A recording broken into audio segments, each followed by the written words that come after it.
This is Unit 7, Chapter 9. We are starting properties of bulk matter. Okay. In Unit 7, we have 3 chapters.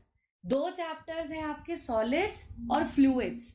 And today we are discussing solids only. We're starting with this chapter. Okay.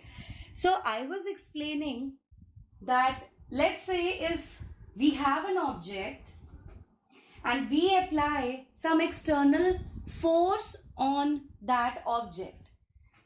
ठीक, जैसे let's say मेरे पास ये duster है, इस duster पे मैंने यहाँ पे जोर से प्रेस किया.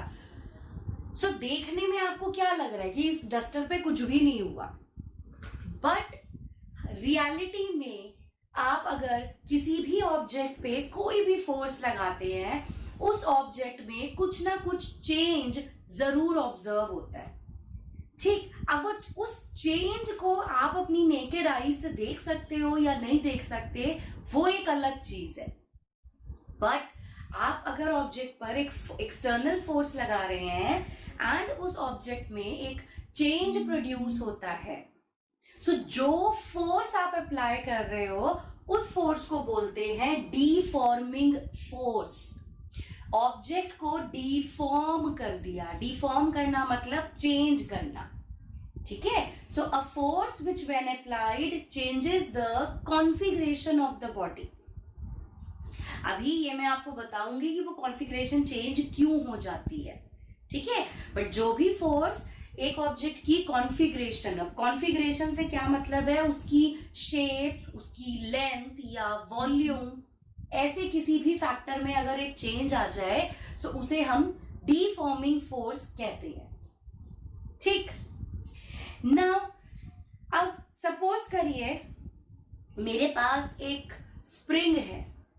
उस स्प्रिंग से मैंने एक ऑब्जेक्ट को हैंग किया, so that spring will stretch.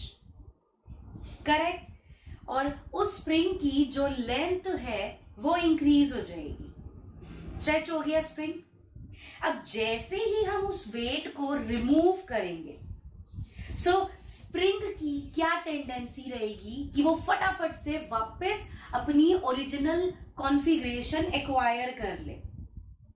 जो भी उसका ओरिजिनल साइज था, उसकी ओरिजिनल शेप थी, वो वापस उसे एक्वायर कर ले. तो हम कह सकते हैं कि उस स्प्रिंग के पास एक इलास्टिक बिहेवियर था. ठीक. एंड इसी प्रॉपर्टी को हम इलास्टिसिटी बोलते हैं. ये कुछ बेसिक टर्म्स हैं जो अभी हम इस चैप्टर में आगे यूज करेंगे. ठीक है. सो इलास्टिसिटी क्या है? The property of a body to regain its original configuration. अब original configuration can be in terms of length, volume और शेप. कब?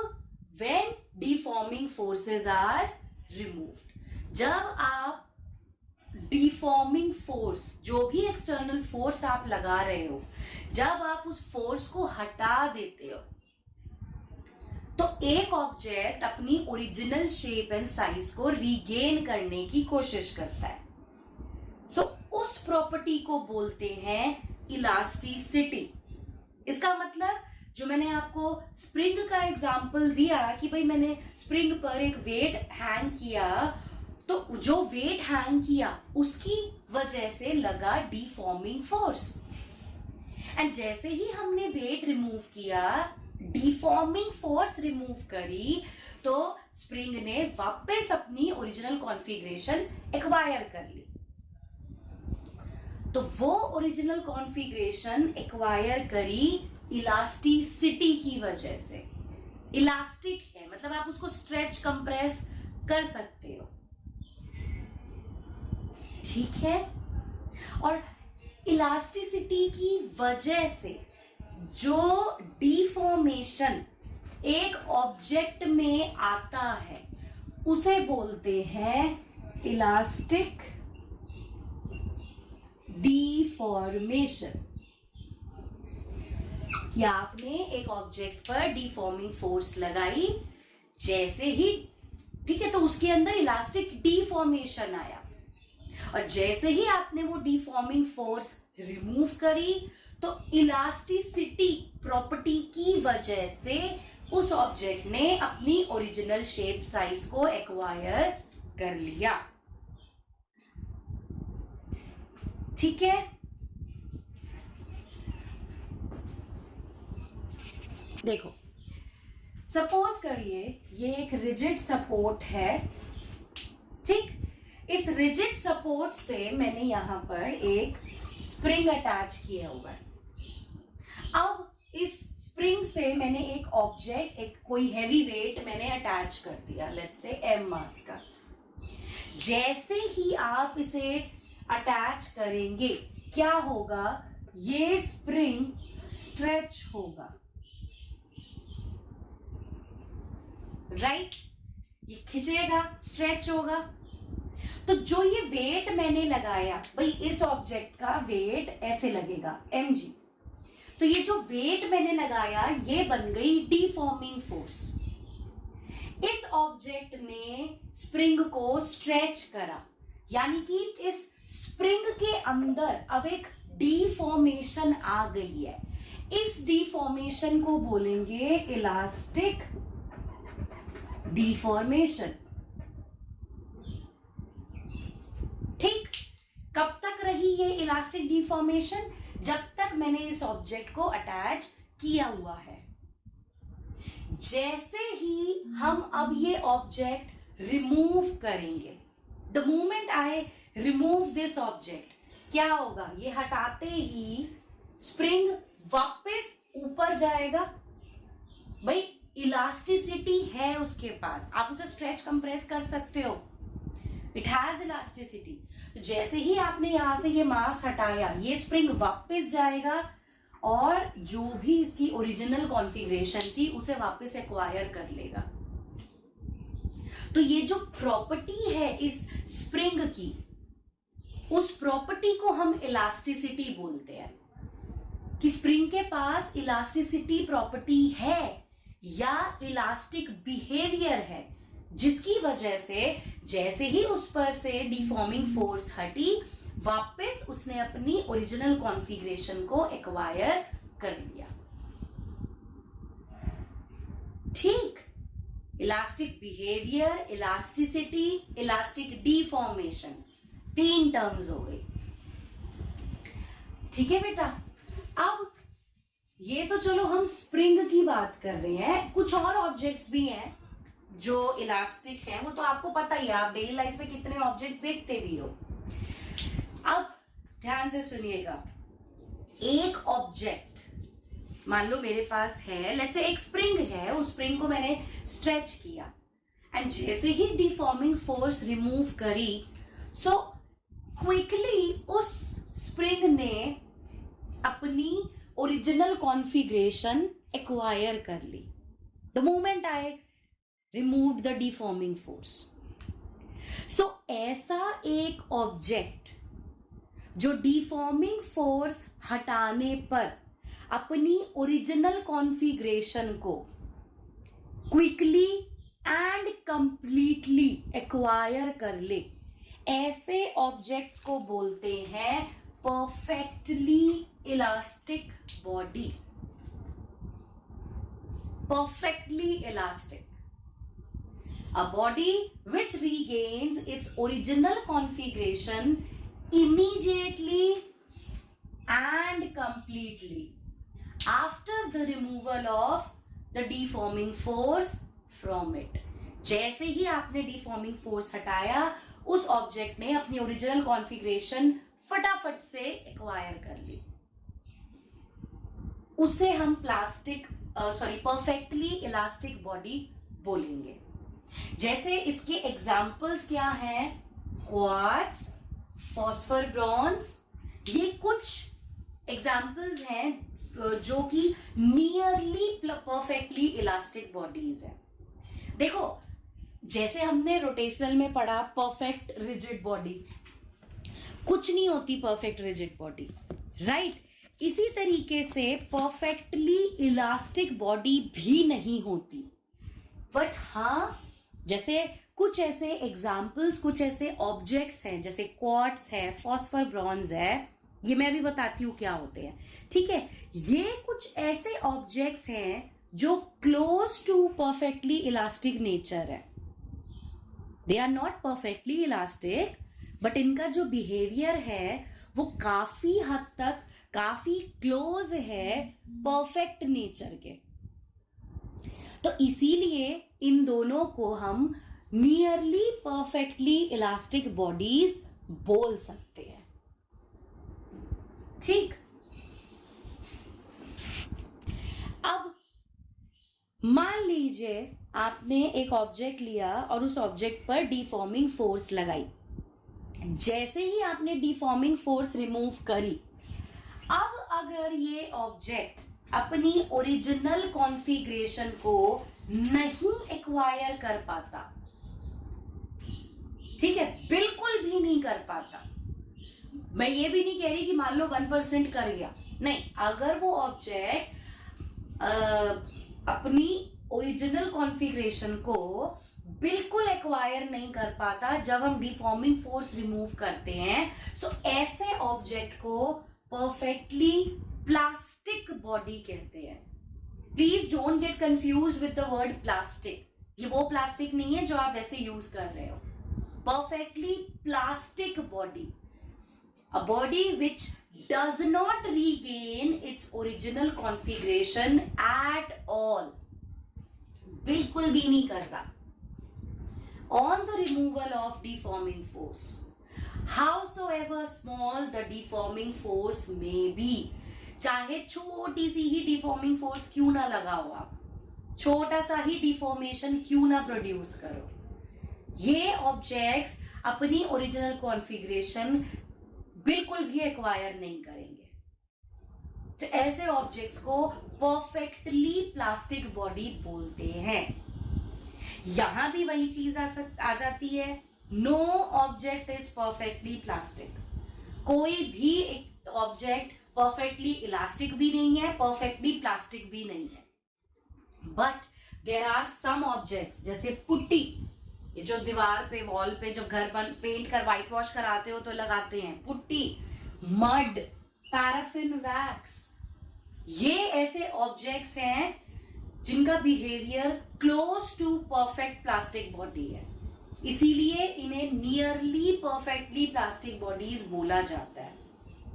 मिट्टी, जैसे गीली मिट्टी है, आपने उसको मोल्ड करा और मान लो जोर से आपने उसको फ्लोर पे फेंका, क्या होगा, वो स्प्रेड हो जाएगी, क्या वापस आती है वो? अपने आप कभी भी नहीं आती। पैराफिन वैक्स, क्या होती है पैराफिन वैक्स? कैंडल्स, क्रियॉन्स बनाने में यूज होती हैं, राइट। इवन पैराफिन वैक्स को इलेक्ट्रिकल इंसुलेशन की तरह भी यूज किया जाता है, क्योंकि वो परफेक्टली प्लास्टिक बॉडीज है, ठीक है। कई बार पैराफिन वैक्स को लुब्रिकेशन के लिए यूज भी किया जाता है। सो ये कुछ टर्म्स हैं जो आपको याद रखनी है, but keep one thing in mind, there is no perfectly elastic body, no perfectly plastic body. But यहां अभी हम जब ये चैप्टर पढ़ेंगे सो हम कंसिडर करेंगे कि हाँ है, हमारे पास एक इलास्टिक बॉडी भी है, एक प्लास्टिक बॉडी भी है, बिकॉज दे आर, जो ये एग्जाम्पल्स मैंने दिए हैं, they are close to perfect nature. Suppose करिए कि हमारे पास एक ऑब्जेक्ट है, ठीक। उस ऑब्जेक्ट पर हमने एक डिफॉर्मिंग फोर्स अप्लाई किया। जैसे ही आप उस पर एक डिफॉर्मिंग फोर्स अप्लाई कर रहे हैं तो हम कह रहे हैं कि भाई उस ऑब्जेक्ट की कॉन्फ़िगरेशन में एक चेंज आ रहा है। ये जो कॉन्फ़िगरेशन में चेंज आ रहा है, ये कैसे हम इसको एक्सप्लेन कर सकते हैं? ध्यान से देखना जो समझा रही हूं। एक एग्जाम्पल लेते हैं। मान लीजिए हमारे पास बहुत सारी प्लास्टिक बॉल्स हैं, ठीक, और इन प्लास्टिक बॉल्स को हमने स्प्रिंग से अटैच किया हुआ है।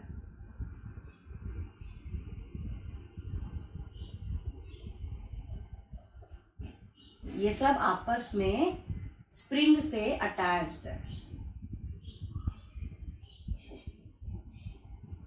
ठीक। ये वाली भी, they all are attached।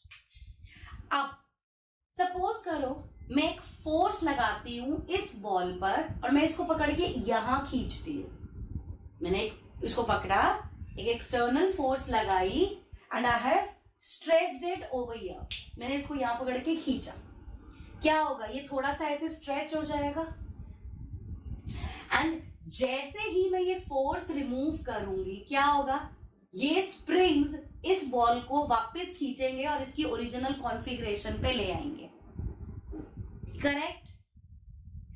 अब इसको इमेजिन करो कि एक स्क्वायर शेप का कोई सॉलिड ऑब्जेक्ट है।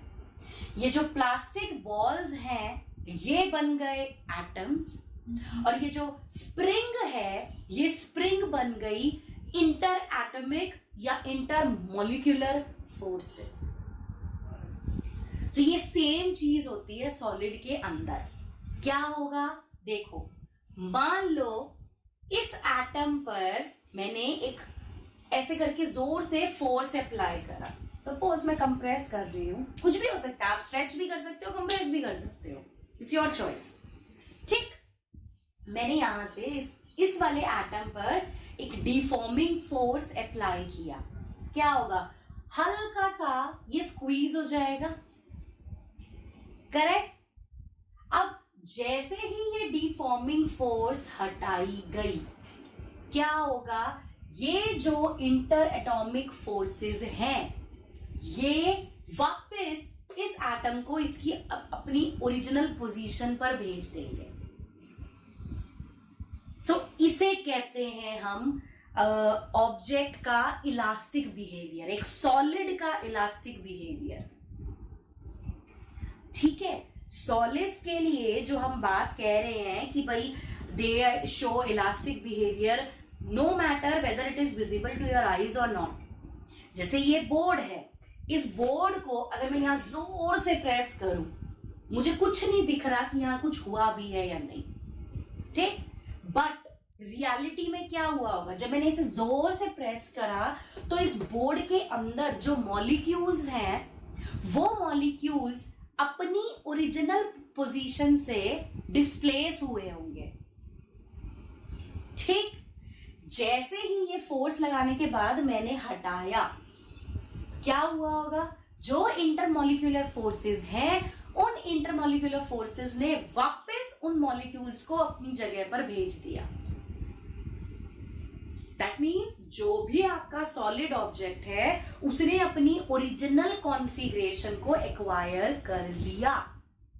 सो this is elastic behaviour of solids.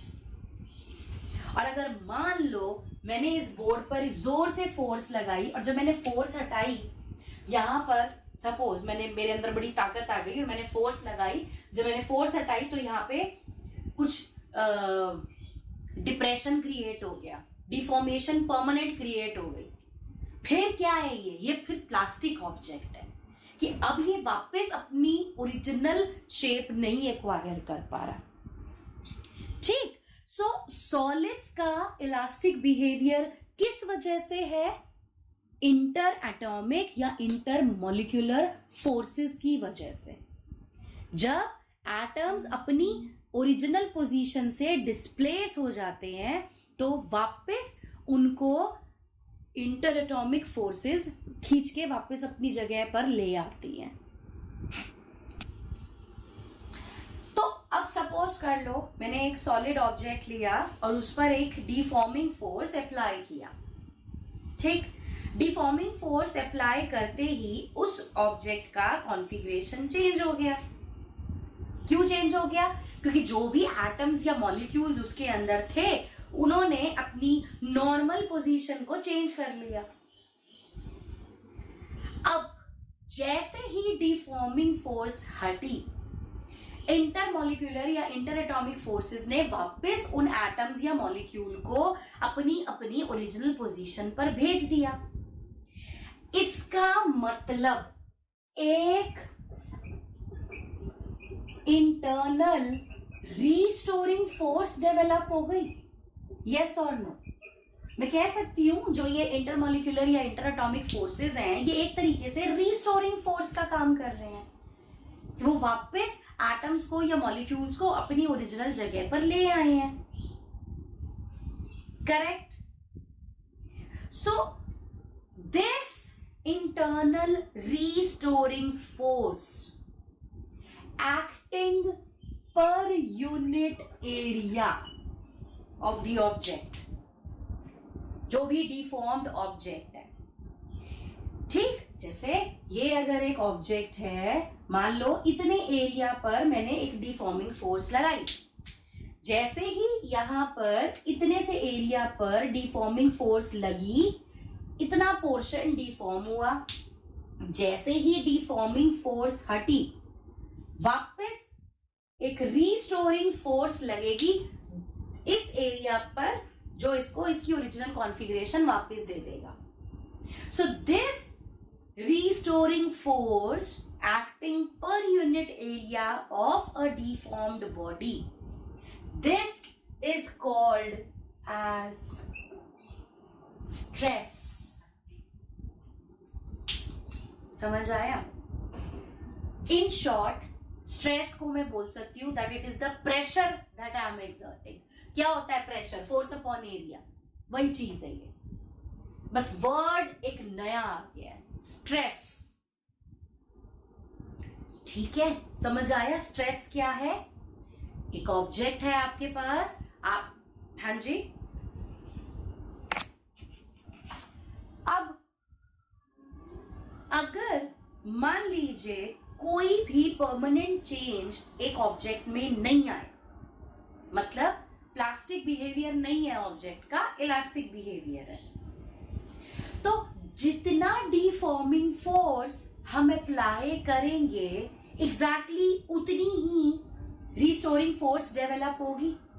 भाई अगर एक इलास्टिक ऑब्जेक्ट मेरे पास है, मैंने उस इलास्टिक ऑब्जेक्ट पर मान लो 10 न्यूटन का फोर्स बाहर से लगाया, 10 न्यूटन की डिफॉर्मिंग फोर्स मैंने उस पर लगाई, और जैसे ही मैंने डिफॉर्मिंग फोर्स रिमूव करी, उसी वक्त 10 न्यूटन की ही रिस्टोरिंग फोर्स उस पर लगेगी, जो उसको उसकी ओरिजिनल शेप साइज वापस दे देगी.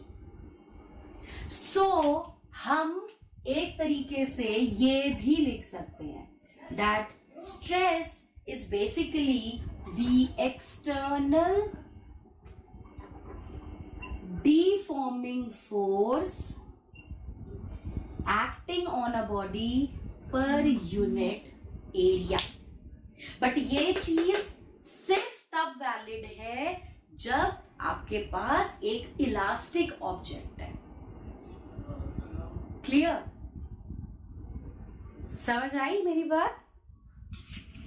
ठीक है, दैट मीन्स जो अभी बात कही वो करेक्ट बोली गई है कि अगर एक प्लास्टिक बॉडी मेरे पास है तो प्लास्टिक बॉडी के लिए तो स्ट्रेस 0 हो गया. क्यों? क्योंकि अगर मैं उस पर एक डिफॉर्मिंग फोर्स लगा रही हूं तो फिर वापस कोई रिस्टोरिंग फोर्स उसके अंदर नहीं आएगी, क्योंकि वो तो प्लास्टिक है, वो अपना ओरिजिनल शेप एक्वायर कर ही नहीं सकता, परफेक्टली प्लास्टिक है. But if there is an elastic body, if there is an elastic object, then of course these two formulas are valid for both. I mean both the formulas are valid for elastic object.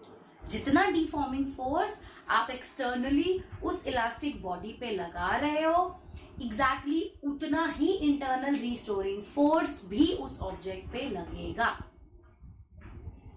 So stress is basically the external deforming force per unit area, or it can be the internal restoring force per unit area. ठीक? और यहां से हाँ जी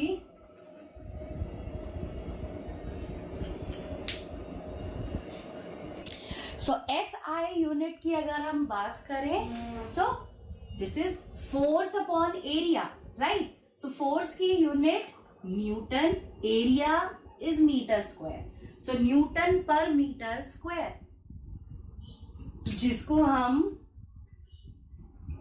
pascal भी बोलते हैं. Pascal is the SI unit of pressure. ये pressure ही तो है, स्ट्रेस जो आप लगा रहे हो, राइट? एक मिनट. और सीजीएस यूनिट में क्या होगी? Dyne per centimetre square. ठीक? Pressure only. And if we talk about the dimensions of stress, आप निकाल सकते हो. This is force upon area. So force की dimensions, mass into acceleration, m1 l1 t minus 2 upon area is l square. सो यहां से dimensions आ जाएंगी m1 l minus 1 t minus 2. So these are the dimensions of stress. Now stress, अब आप एक object पर किस तरीके से डिफॉर्मिंग फोर्स अप्लाई कर रहे हो, ठीक है? That will decide what kind of stress will be produced, or I would say what kind of stress is being applied on an object.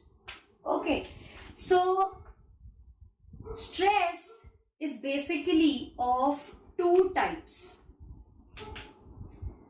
First type क्या है?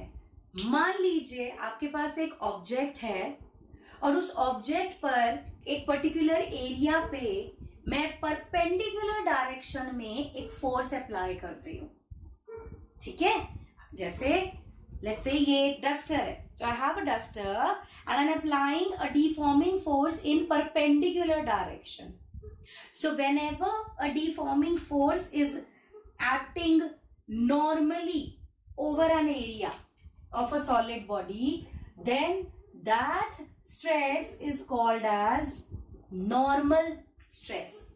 Normal matlab perpendicular at 90 degree. Yes? So whenever a deforming force acts at a perpendicular direction on an area of a body, then that stress is called as normal stress. Clear? Now stress, as we discussed, is the internal restoring force per unit area, or it can be the external deforming force per unit area.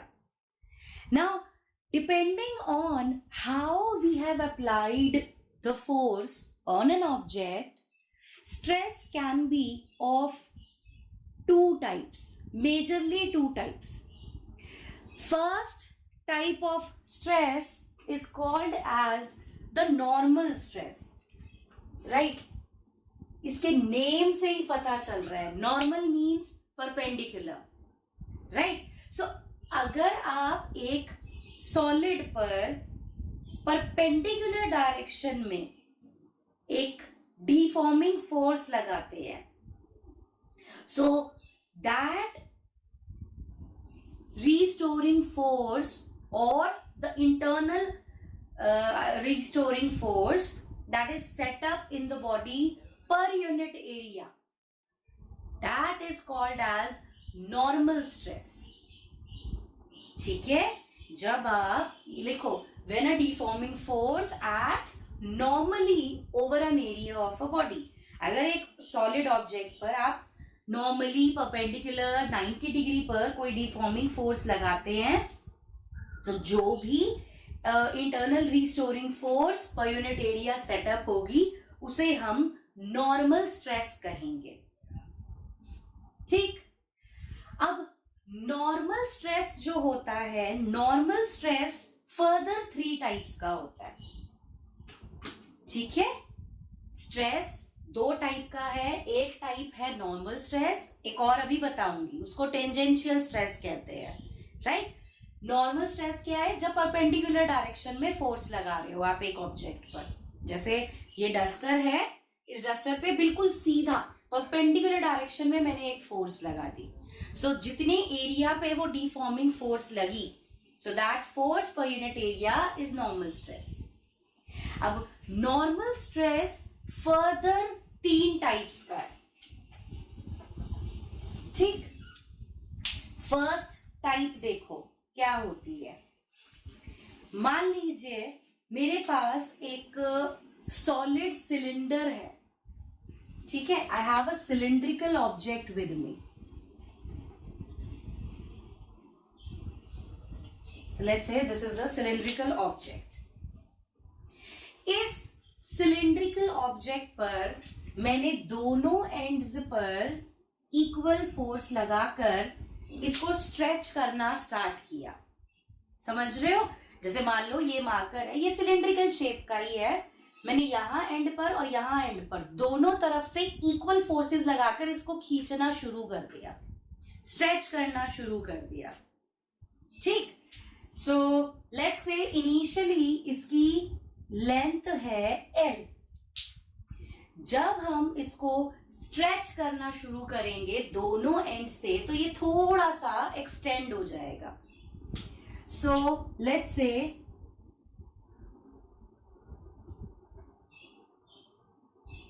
ये इतना extend हो गया, stretch हो गया, ठीक है। जब आपने F एक्सटर्नल फोर्स इस पर लगाई, कितना हो गया?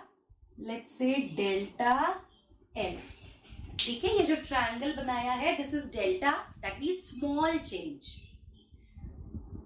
ओके।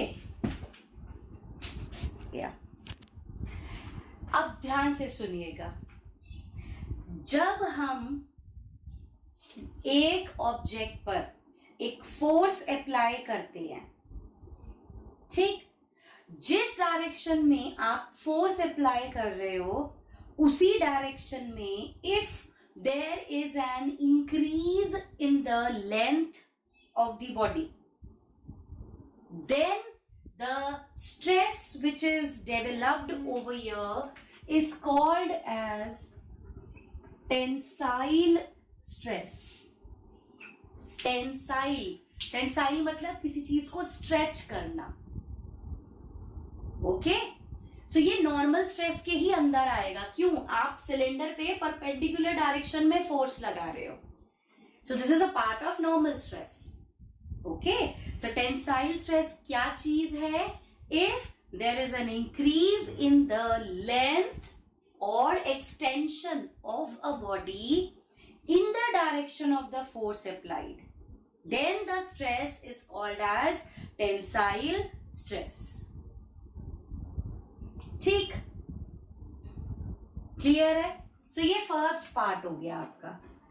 सेकंड पार्ट क्या है? देखो सेकंड टाइप क्या है नॉर्मल स्ट्रेस का, कि अब मान लो इस सिलिंड्रिकल ऑब्जेक्ट पर अब हम अंदर की तरफ नॉर्मल फोर्स लगा रहे हैं, तो ये कंप्रेस हो जाएगा। मान लीजिए इनिशियली ये इतना है, राइट। लेट्स से L इस सिलेंडर की लेंथ है। अब हमने क्या किया? अब हमने इस डायरेक्शन से एक नॉर्मल फोर्स लगानी शुरू कर दी। तो जब आप नॉर्मल फोर्स लगाएंगे तो ये कंप्रेस होना स्टार्ट हो जाएगा। लेट्स से कंप्रेस होकर इतना डिक्रीज हो गई इसकी length. Let's say the length has been decreased by delta L, ठीक। तो जब डिक्रीज होगी length, if there is a decrease in the length of the solid object, that means there is a compression in the object in the direction of the force applied, then that is called as compressive stress,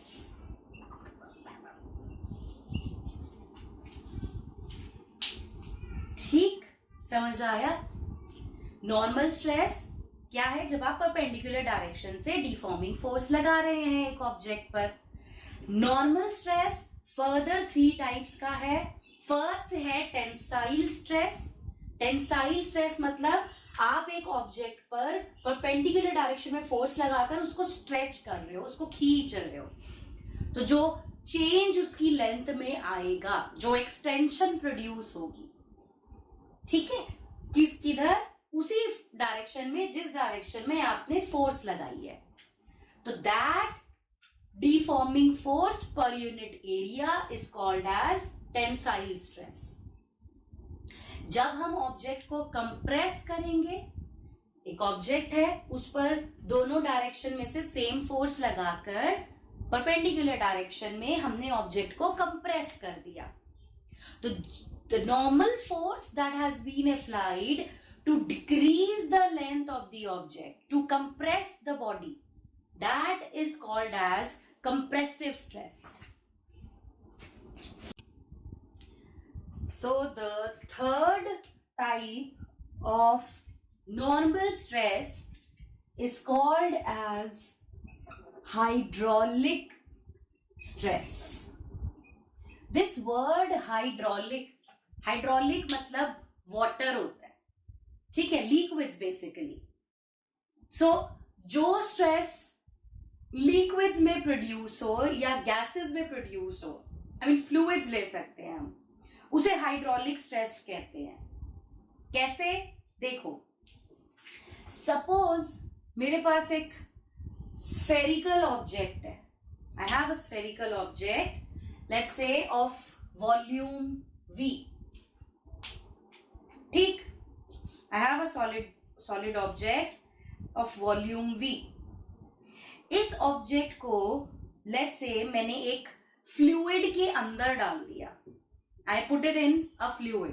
अब now fluid can be a liquid, it can be a gas. So जैसे ही इसको आप एक fluid में डालेंगे, हर direction से इस पर एक हाई प्रेशर लगना स्टार्ट हो जाएगा.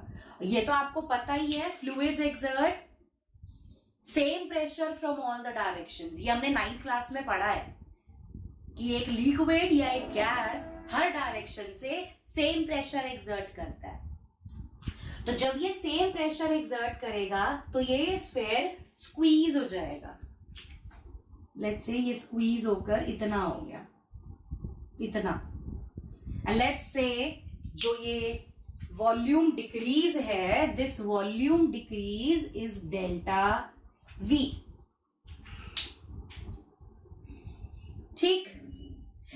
सो क्या हुआ यहां पर, when a solid body undergoes a change in volume without any change in its shape, जब एक सॉलिड बॉडी में एक वॉल्यूम में चेंज आता है, शेप उसकी चेंज ना हो. जैसे आप एक एग्जांपल ले सकते हो कि यू टेक अ बलून और उस बलून में पानी भरो, ठीक है. पानी भरने के बाद आप उस बलून को हर डायरेक्शन से इक्वल प्रेशर देकर कंप्रेस करना शुरू करो, राइट. जैसे मान लो ये बॉल है, राइट, ये बॉल है, इस बॉल को मैं हर डायरेक्शन से एक साथ इक्वल प्रेशर लगा रही हूं, तो क्या होगा, इस बॉल की शेप नहीं चेंज होगी, बट इसका वॉल्यूम रिड्यूस हो जाएगा. तो जब एक ऑब्जेक्ट का वॉल्यूम चेंज हो जाता है without any change in its shape, कब, जब आप उस बॉडी पर, उस बॉडी के सरफेस पर हर डायरेक्शन से इक्वल परपेंडिकुलर फोर्स लगाते हैं, तो उस deforming force per unit area या जो रीस्टोरिंग फोर्स यहां डेवलप होगी, that restoring force per unit area is called as hydraulic stress. समझ आया? When a solid body undergoes a change in volume without any change in its shape, on the application of a force perpendicular to every point on the surface of the body, then the restoring force per unit area which is set up in the body is called as hydraulic stress. Clear है? तो ध्यान रखिएगा, normal stress है, normal stress मतलब जब आप perpendicular direction में एक ऑब्जेक्ट पे फोर्स लगा रहे हो. नॉर्मल स्ट्रेस फर्दर 3 टाइप्स का है. टेंसाइल, जब आप एक ऑब्जेक्ट पर परपेंडिकुलर फोर्स लगाकर उसको स्ट्रेच कर रहे हो. ठीक. कंप्रेसिव, जब आप एक ऑब्जेक्ट पे परपेंडिकुलर फोर्स लगा के उसको कंप्रेस कर रहे हो. एंड हाइड्रोलिक, देखो टेंसाइल और इसमें कंप्रेसिव में क्या हुआ, आपने लेंथ चेंज कर दी ऑब्जेक्ट की. ठीक है, दोनों ही कंडीशन में, एक में लेंथ इंक्रीज करी है, एक में लेंथ डिक्रीज करी है. हाइड्रोलिक स्ट्रेस में क्या है, आपने वॉल्यूम बदल दिया. तो जब हम वॉल्यूम चेंज कर दें शेप को चेंज किए बिना, यहां पे भी इस स्फेरिकल ऑब्जेक्ट पे हर डायरेक्शन से जो फोर्स लग रही है वो इक्वल है और 90 डिग्री पे लग रही है. ठीक है. सो जब वॉल्यूम चेंज हो जाए without any change in shape, then that is called as hydraulic stress. ठीक.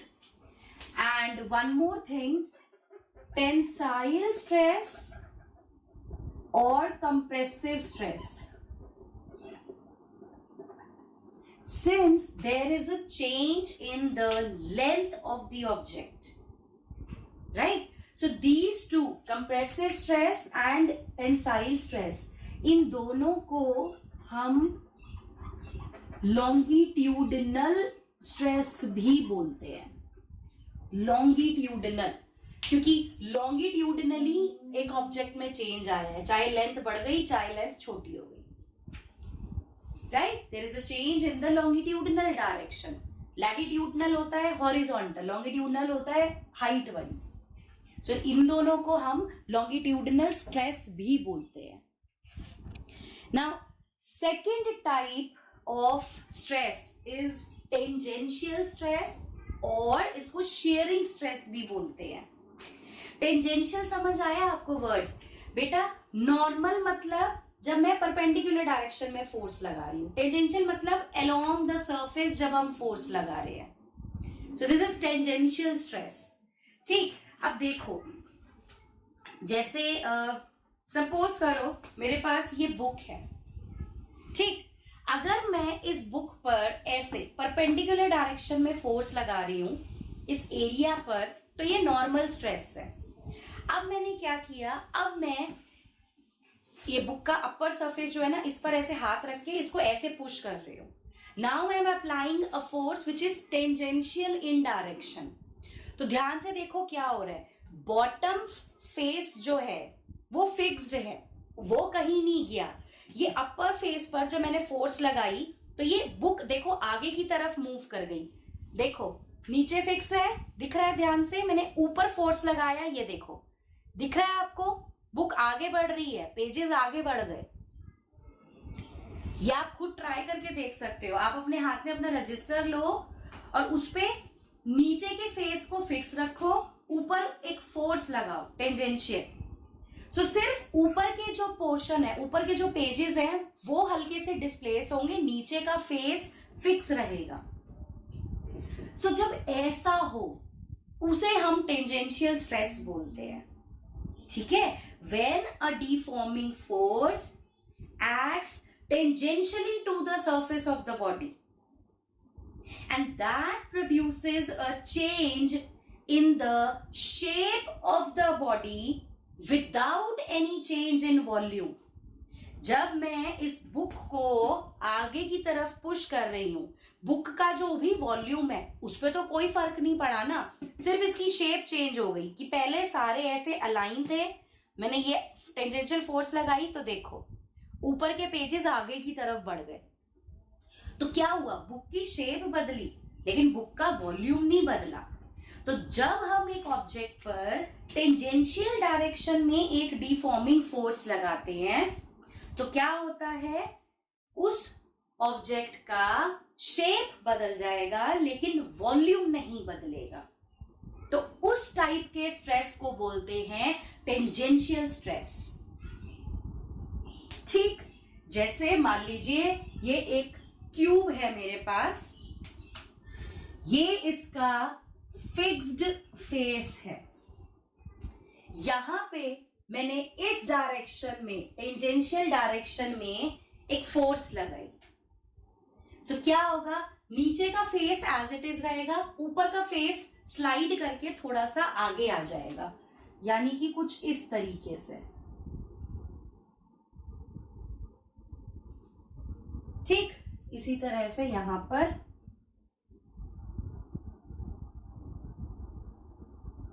जो सिर्फ आगे का फेस है, वो ऊपर वाला जो फेस है वो चेंज हुआ है।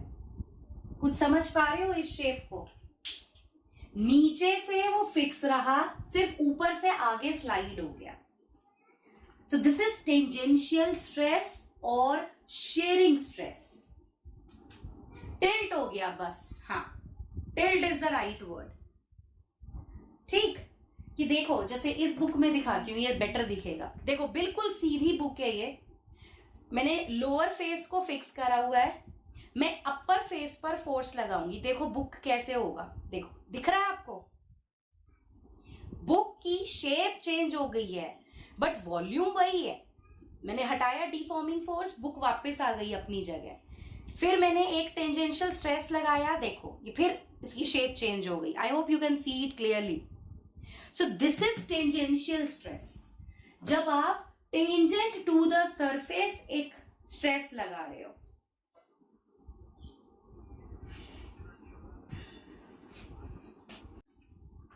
If we have an elastic body, ठीक है, मेरे पास एक बॉडी है, उस पर हमने एक डिफॉर्मिंग फोर्स अप्लाई किया। ठीक, so that deforming force will produce a change in the configuration of the body, right? So उस कंडीशन में हम कहते हैं that the body is deformed, that the body is deformed, मतलब उसमें उसकी कॉन्फ़िगरेशन चेंज हो गई, और स्ट्रेन्ड, स्ट्रेन आ गया ऑब्जेक्ट के अंदर। ठीक है, सो हमारा नेक्स्ट टॉपिक ही यही है, स्ट्रेन। स्ट्रेन क्या होता है, ध्यान से सुनना। The ratio of change in configuration to the original configuration, this is strain. So strain is change in configuration upon original configuration, कि शुरू में ऑब्जेक्ट कैसा था और फिर स्ट्रेस अप्लाई करने पर उसमें क्या चेंज आया। एक्सटेंशन प्रोड्यूस हुई, कंप्रेशन प्रोड्यूस हुआ, या वॉल्यूम चेंज हुआ। So that change upon the original is strain, कि आपने ऑब्जेक्ट को कितना स्ट्रेन्ड कर दिया, कितना डिफॉर्म कर दिया। ठीक, now what can be the SI unit of strain? बोलो। It is unitless. See, this is change in configuration upon original configuration. It is a ratio of two similar quantities. So it is unitless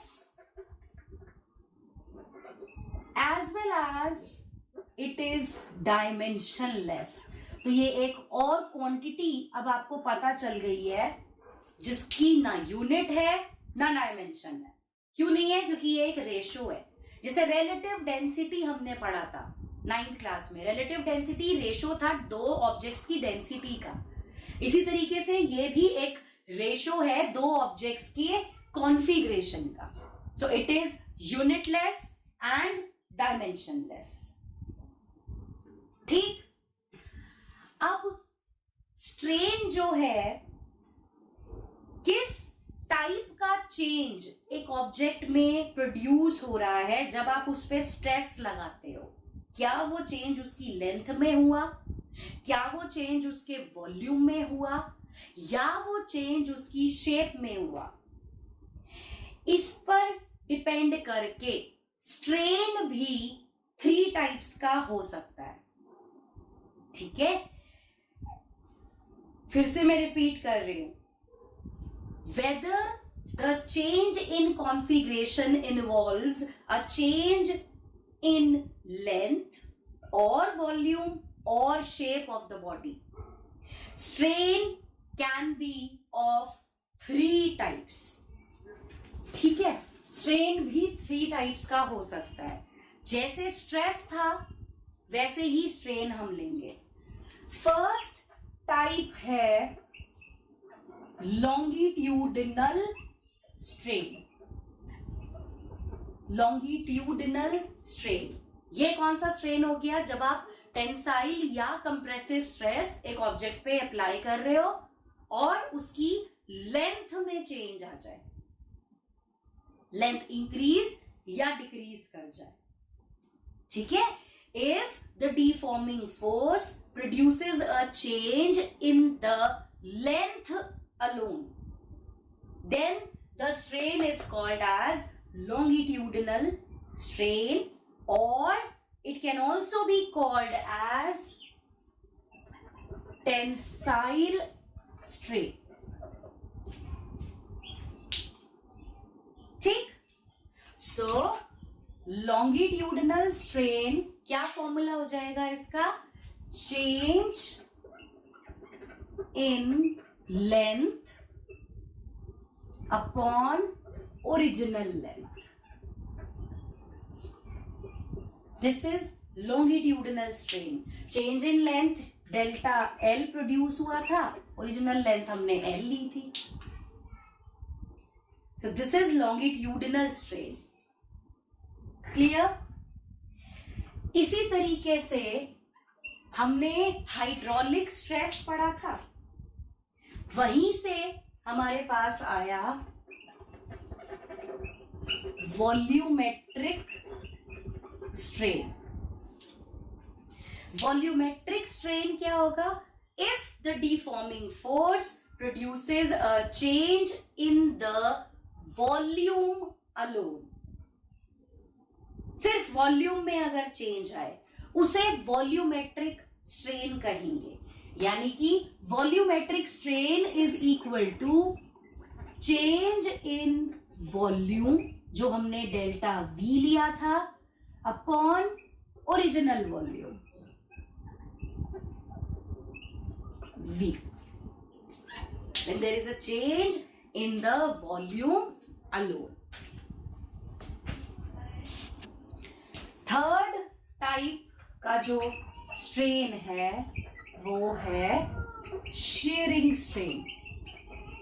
right, जब हम क्या कर रहे हैं? Tangential force लगा रहे हैं। Right, if the deforming force produces a change in the shape of the body without any change in volume, ठीक है, सिर्फ ऑब्जेक्ट की शेप में चेंज आए, उसका वॉल्यूम ना चेंज हो, then that strain which is produced in the body, that is called as shearing strain। ठीक, अब इसको हम कैसे ऑब्टेन कर सकते हैं? इसका फॉर्मूला क्या है? देखो, मान लो ये मेरे पास एक क्यूबिकल ऑब्जेक्ट है, इस ऑब्जेक्ट पे मैंने इस डायरेक्शन में फोर्स अप्लाई करा, टेंजेंशियल डायरेक्शन में। राइट, तो ये ऊपर का फेस थोड़ा सा आगे की तरफ टिल्ट हो जाएगा। So let's say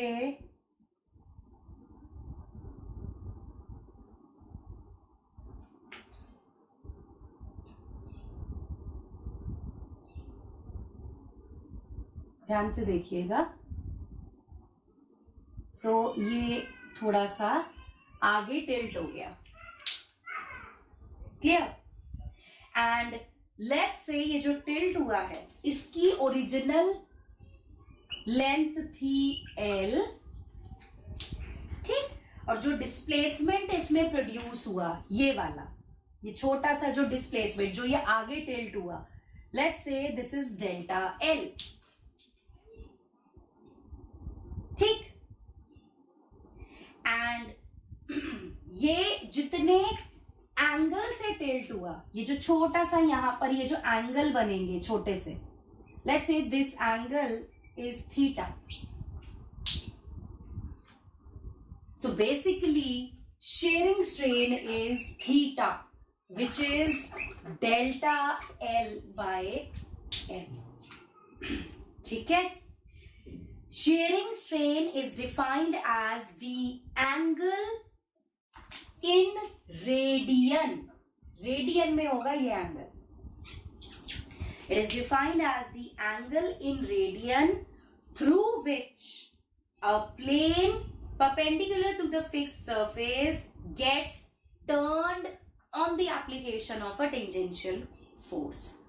Shearing strain वो एंगल है जिससे ये वाला जो प्लेन है ये कुछ एंगल पर टिल्ट हो जाएगा. कब? जब आप उस पर एक टेंजेंशियल फोर्स लगाओगे.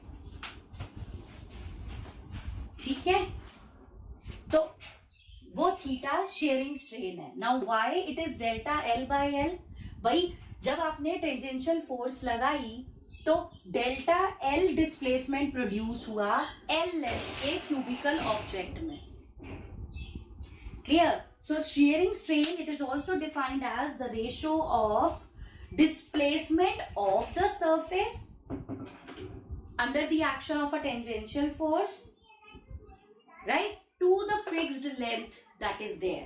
Fixed surface के रिस्पेक्ट में कितना टिल्ट हुआ अपर सरफेस, कितने एंगल पे टिल्ट हुआ, so that is shearing strain.